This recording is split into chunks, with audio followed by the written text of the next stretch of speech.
Ngayon, this is our daily reading, 3794, 3795, and 3796. Lahat ng reading sa araw na ito ay patungkol sa nangyayari ngayon kay Pipito. Ito yung vibrations na gusto kong makita para malaman ninyong lahat. Okay? Kung ano yung ilalabas ng baraha, ibig sabihin, yan yung mensahe sa atin. Okay? Una, fire. 'Di ba? Nakikita nyo, nag-shuffle ako, lumabas yung fire. Panoorin nyo yung healthy reading, nasa fire signs. Pangalawa, yung greatness, napakalaki nito, elephant. And pangatlo, intuitive. Ngayon, nakikita nyo bago nangyari ang Pipito.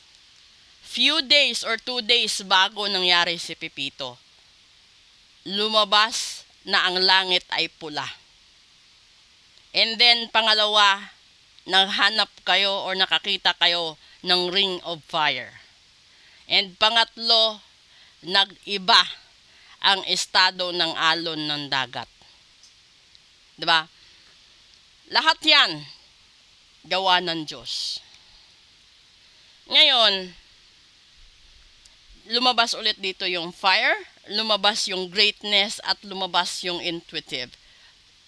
Ililipat ko sa side ng baraha at ng manghuhula.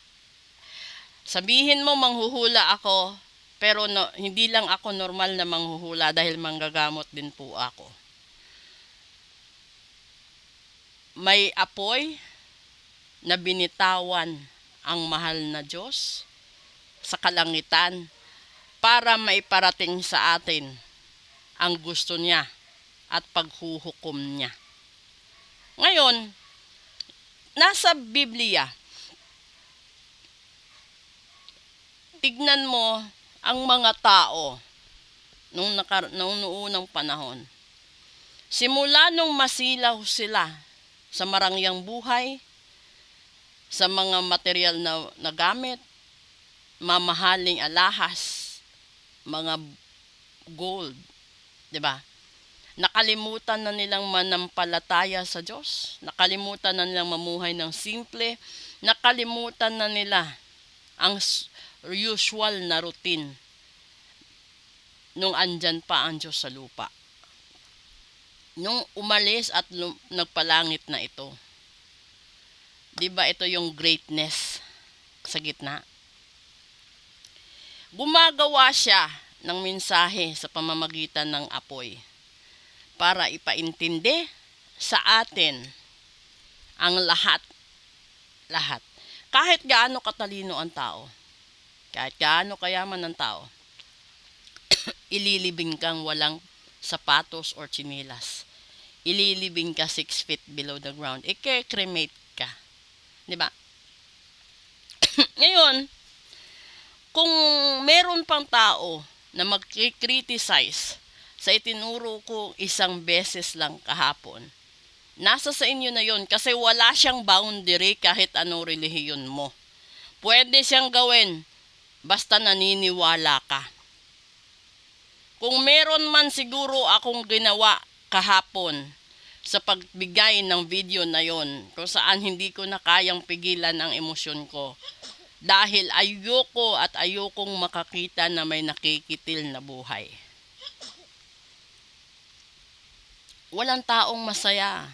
Kahit gaano ka pa kakriminal, gaano ka pa kamakasalanan, gaano ka pa kasama, tanging ang Diyos lang ang pwedeng bumawi ng buhay natin. So, hindi ko sinasabi yon para sa sarili ko. Sinabi ko yon, inilabas ko yun kahapon dahil gusto kong makaligtas ng buhay. At yung pinakamabisa para maraming buhay ang mailigtas, ibahagi ko ang isang sagradong gawain. Isa lang. Hindi ko ibinahagi lahat. Tignan nyo lahat ng videos ko. Never akong nagbahagi ng maraming sagradong gawain. Alam nyo kung bakit? Parang gamot yan. Pag sinabi mong antibiotic, maraming milligrams, no? iba-iba yung antibiotic na tinutukoy. So, hindi po pwede na lahat ng Latin na nakikita ninyo ay pwede sa inyo. Para kasi yung lason. Ngayon, sasabihin ko sa inyo, lahat ng Latin hindi uubra sa parehong tao. Dahil kung ikukumpara mo yan sa gamot, may gamot sa puso, gamot sa kasukasuan, gamot sa utak, gamot sa katawan, sa kung anong sakit meron ka.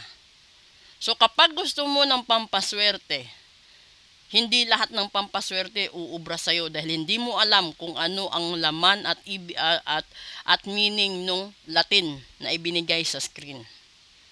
Kung lahat ng Latin na lumalabas ay susundin mo, para kang gumawa ng halo-halo na hindi mo alam kung kaya pang tunawin ng tiyan mo. No? Kung hindi ka naniniwala sa manghuhula, bakit ka naniniwala sa gayuma, sa barang, sa kulam at sa sumpa? Huwag mong masamain ang itinuro ko kahapon. No? Sa mga nagbabash, buhay ang gusto kong iligtas. So kung ayaw mong maligtas ang buhay mo, huwag mong gawin. Simple lang.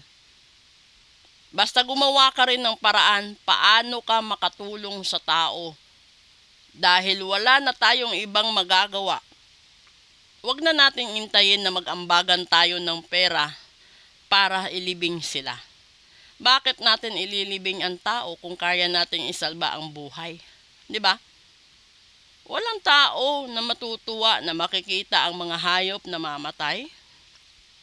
Walang taong matutuwa na inaanod ang pinaghirapan ng kapwa-tao. Walang taong matutuwa na may mga buhay na naaanod sa tubig at naililibing sa mga putik, tinatabunan. Lahat ng tubig at hangin gawa ng Diyos. Pero yung vision ng katulad namin, bigay ng Diyos yun. Ipinanganak din kami ng magulang namin katulad ninyo. Yun nga lang, binigyan lang ng special gift. Pero yung gift na binigay sa akin, hindi ko ginamit sa kasamaan. Hindi nyo nakikita sa videos ko na nagsishare ako ng napakaraming pampaswerte, pagpapaibig, or kahit na ano. Kahapon lang ako nagbahagi dahil gusto ko makaligtas ng buhay. Yung itinuro ko kahapon, ilagay mo sa plastic ang asin, and then isunod mo ang abo, isara mo.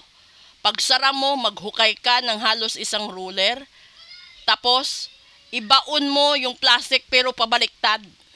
Dahil ang kailangan nandoon para matigil ang ulan at hangin.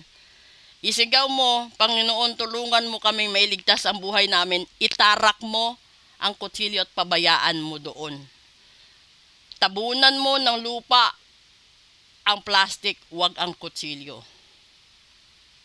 Ang ginawa na yan ay pampapigil ng unos, pampapigil ng hangin, at pampapigil ng pagkitil sa buhay. Kung susunod ka, maililigtas mo ang buhay ng tao sa paligid mo. Kung hindi ka susunod, wala tayong magagawa, magdasal ka. 'Di ba?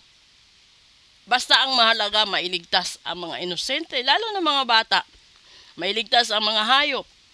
Maliligtas ang pangkabuhayan dahil sa hirap ng buhay ngayon.